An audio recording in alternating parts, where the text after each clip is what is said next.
And joining us at the desk tonight, Landry Locker from the Locker Room, Cody Stoots from Houston Football, along with Luis Ortiz and Zack Tawatari.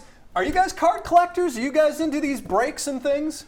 I've gotten back into the hobby for sure. I think it's a good resource for like market and all that, and it's a fun thing to participate in. I love having the ones that look cool, but I also like to maybe, not hold on to the ones I don't like. I see what you're saying there. Everyone is chasing that Ohtani card this week, so we thought we'd open a few packs of our own, except instead of baseball players, inside these right here are Texans Training Camp storylines. You decide whether to keep it because it's a legitimate concern, or toss it because fans, they shouldn't lose sleep over it.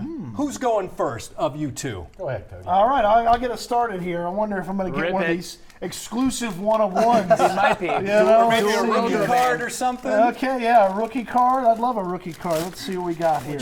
What you got? Okay, interior defensive line issues. So is that a concern heading into training camp? Keep that or toss it because Tommy Togiai and the rookie McDonald will be very good? As much as I hate to toss my guy Tommy Togiai right here, you got on the picture, I'm tossing this away. I'm not worried about this interior defensive line. Sheldon Rankins is back, coming off of some of the most snaps he's ever played in his career, but you're not going to play him as much because you've got Tommy Togiai, you've got Caden McDonald. Naquan Jones played really well down the stretch last year. I'm not worried about this at all. I love the options, and I like some of the guys buried on the depth chart there as well. Keontae Hamilton, Junior Tafuna, that were rookies last year. They got plenty of options at defensive tackle. Does anyone believe that should go in the keep pile? No, least of my concerns. If we go to the edge, though, then we could have a conversation about edge depth. But interior, I feel fantastic about it as well. And now it is Landry's turn.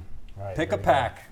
Pick a for pack. me. Bad luck for me. Yeah, well. This doesn't always go well, I will say. I hope you get an autograph. Yes, those are the chase cards, I believe the That's kids right. call them. Yeah, exactly. All right, what do we got here? We have a damaged card, and we have, appropriately so, it is Nico's injury history. So Nico's injury history, I got to keep this. If Nico Collins doesn't miss a game this year, it'd be the first time ever. So it's going to happen. You just hope it's a little bit less. But I would definitely buy this, but I think it's something that you just kind of live with, and you hope that the guys behind him can hold it down. But yeah, you have to buy it because it's literally happened every year that he's played. All right, Nico's injury history goes into the keep pile. Luis, Zach, who's going next? I'll go. Go ahead, Luis. Rip it. I like Luis's activeness in getting out here. What do you got for us here? Let's see. Right. Under the camera, the top view, the bird's eye view. Running the football.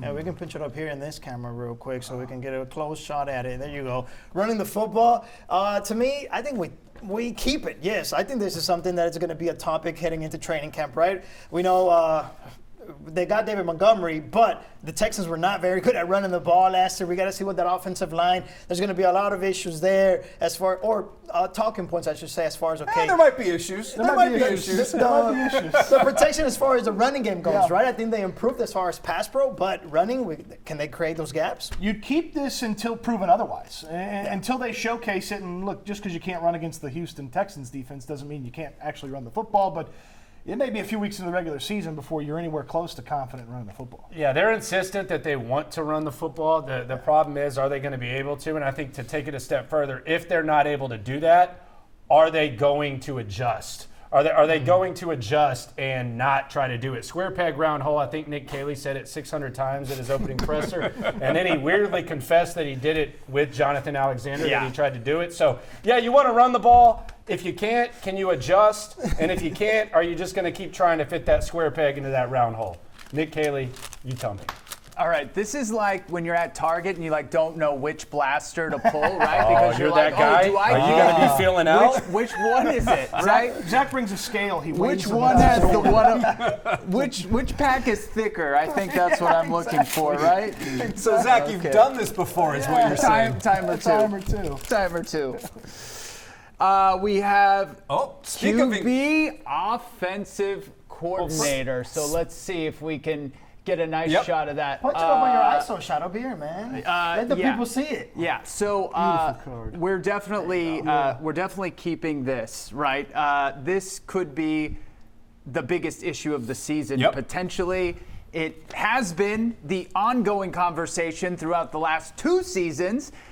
So yeah, I'm definitely keeping that. The relationship between Nick Caley and CJ Stroud, I would still say, is yet to be proven. Well, and you're going to sink the other guy if you're not going to get on board with him. So if Nick Caley's not on board with CJ or CJ's not on board with Nick Caley, you're tied together. I don't see how one guy survives and the other one doesn't.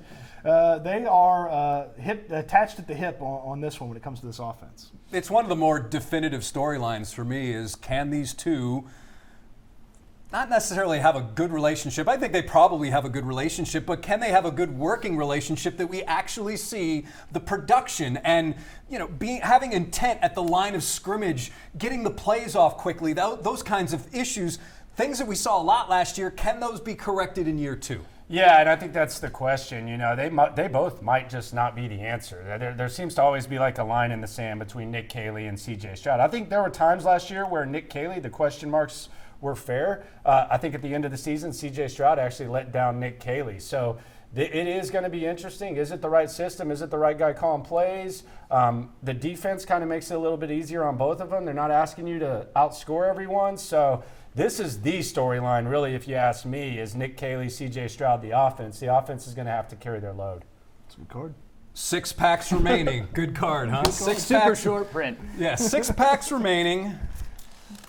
Let's see here. It's been a while. I haven't opened a pack since probably 1995. Kidding. Linebacker depth is what I have. Linebacker depth. Oh, come on. Linebacker depth. Who's worried about this? Yeah.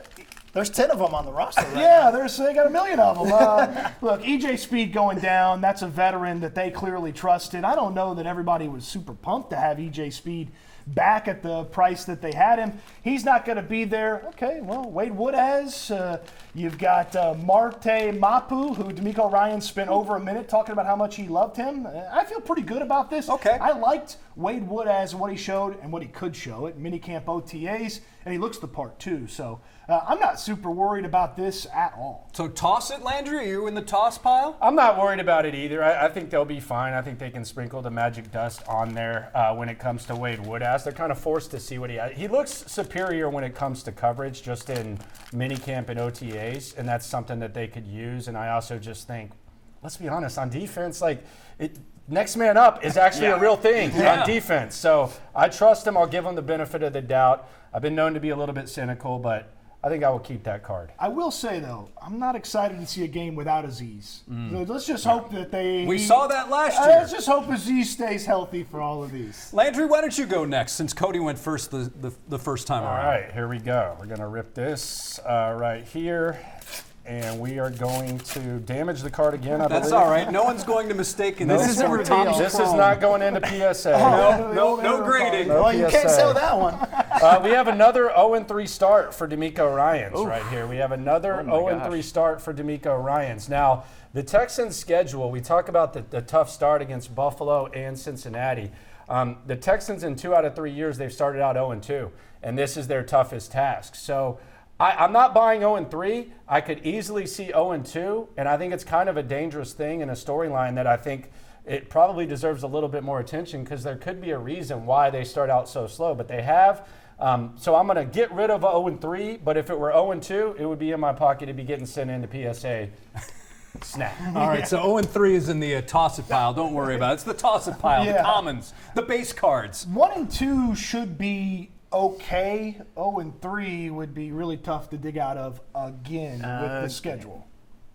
Yes, again. I was just reiterating what Cody said. But it's a big possibility when you looking at the schedule on paper. I mean, that's a tough start, right? And the offense, because we still don't know if this offense can be anything that is championship worthy. And Landry said it's slow start. I mean, are we really expecting the Texans to come out full gear, full speed? Right. Just, I don't know. We'll see. I mean, it's supposed to be year 2, and we talked about already the relationship between Nick Caley and CJ Stroud. It's supposed to be improvement, right? But I don't have high hopes. Maybe the improvement is the fast start.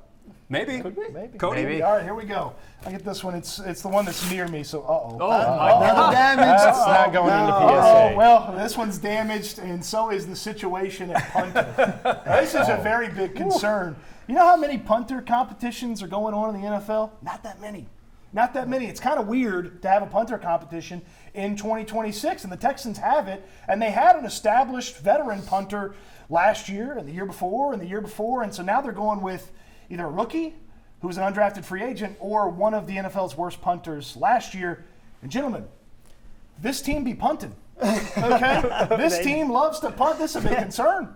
It's a big concern. You help out the defense by burying the opposing team deep. If your punter's not on point, you're going to be costing yourself. I call this the quad P, the penny pinching punting position. That's what this is. And you brought in one of the worst punters in the league last year in Kai Kroger, and you brought in a guy that you undrafted guy, Stonehouse, which I want to give the benefit of the doubt. I will say this. It looked like there were a little more shanks than I'm used to watching Tommy Townsend in mini camps and OTAs. You also got to factor in it's going to be a new holding situation, I think, for Fairbairn. So yeah, this is a problem, and I think that there's a possibility. Like if that card would have said the starting punter is not on the roster, I might have considered keeping it. I might have even considered grading it because I am worried about this punting position. And on a team like this, where you're talking about offense and all that, it's very important. All right. I'll go with this one here, leaving Luis and Zach to handle the last two. Pressure. And let's see. That's clean. He knew what he was doing. He knew what he was doing. The experience. Guess who packed all of these? Wide receiver number 2. Is it truly Jaden Higgins, or will it be somebody else? Is that a concern, or shouldn't keep Texans fans up at night? I don't think it's much of a concern because you do have depth at the position, and it's just a matter of one of these guys seizing the opportunity. I like Jaden Higgins. I like Jalen Newell. You need one of them to have a big year. I think Higgins is going to get that opportunity opposite Nico Collins like he did last year. He had almost 80% of his production in the final 11 games. So he got going. Now, he got going a lot of times with Davis Mills in those first few games where the production started to take off. He's got to get on the same page with C.J. Stroud if he's going to have the big year. Landry, that's one of the biggest things you and I saw in minicamp and OTAs. It's been a theme really since week 1 of last year, and this has been an ongoing thing. C.J. Stroud's worst throws are always in the direction of Jaden Higgins, and that trend really continued last game. I think it starts, you go back to week 1 against the Rams, C.J. Stroud throws it up for grabs for Jaden Higgins. Worst case scenario, it should have been an incomplete pass. It got intercepted, and I think since then they weren't really on the same page, and the trust wasn't there. They got to get on the same page. On the flip side, I think Jalen Noel, some of CJ's best throws last year were to Jalen Noel. So I'm buying Jalen Noel stock. I think of the receivers, he looked the best in minicamp OTAs. Jaden Higgins actually told us he looks faster, which is crazy because he was already like the fastest guy on the team. So I'm not concerned, but I would like to see CJ Stroud and Jaden Higgins get on the same page a little bit more, specifically in the red zone. So we will put this in the toss it pile. I like it. Well, all right, I'll take the one that's closest to me. All right. Let's see. It's as good a strategy as any. All right. We're talking about the rookie, Caitlin Rutledge's position.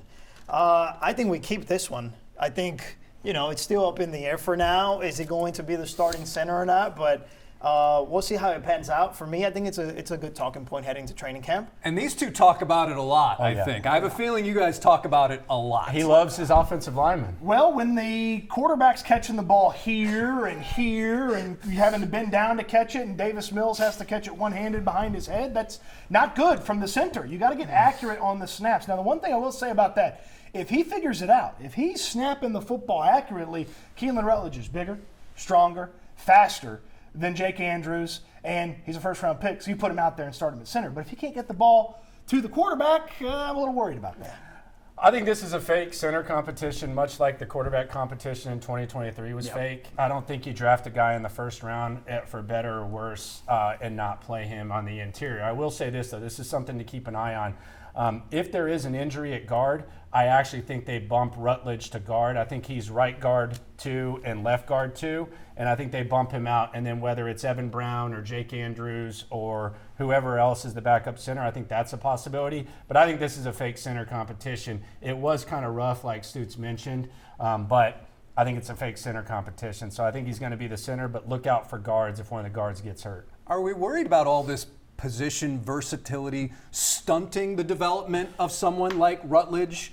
given that he's a first-round pick. I know they love guys that can move along all along the line, but I have to wonder if it does stunt their development at all. I don't feel like this is quite, it's a throwback name for you, Xavier Su'a-Filo from way back in the day where they played him all over the offensive line. I don't think it's quite like that. For Rutledge, it's either going to be guard or center. He's been working on this center stuff since he finished his time at Georgia Tech, and he was even the emergency center, so it's not super foreign to him. And if he gets it down and then you can trust him between the ears, I'm not too worried about it. And if it doesn't work out at center, then you should have a pretty darn good guard as well.